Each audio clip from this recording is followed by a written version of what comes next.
This is the 5-Minute Youth Devotional Reading with Alex Sarria.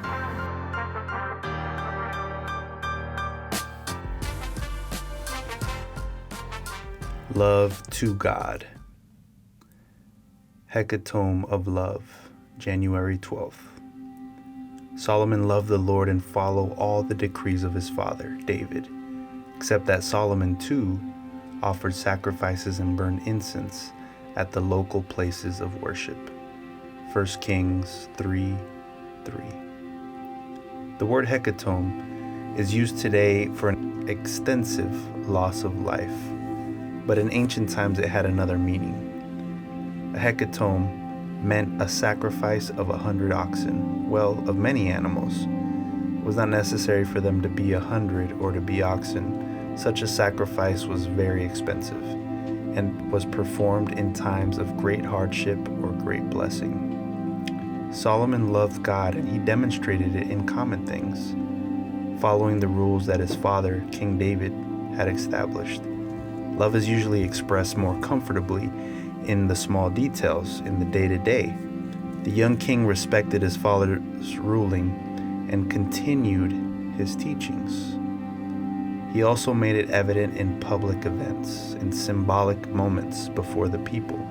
First, he liked to do things well and did not attend mixed worship in which the Lord could not be confused with other gods in the area.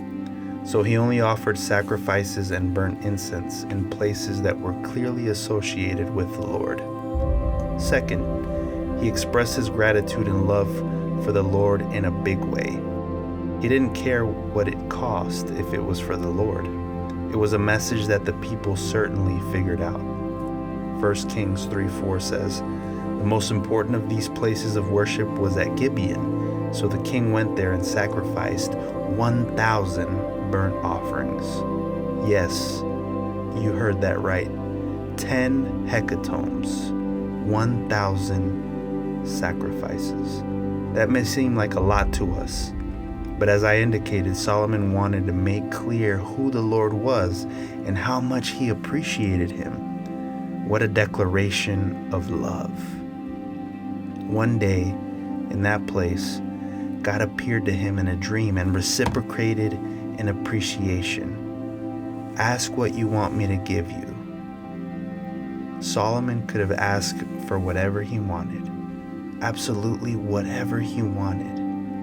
In my opinion, it was a test of true love, to see if the sacrifices were sincere or not.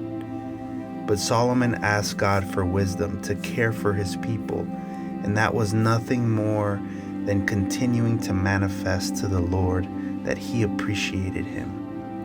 God granted his wish and more than compensated for the expenses of the sacrifice.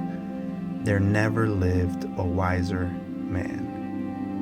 I don't think God needs such impressive public manifestation from us. I do think he's very thrilled when we express our love for him in places that are not just private. Public thanks to the Lord that springs from the heart must be like an exquisite balm.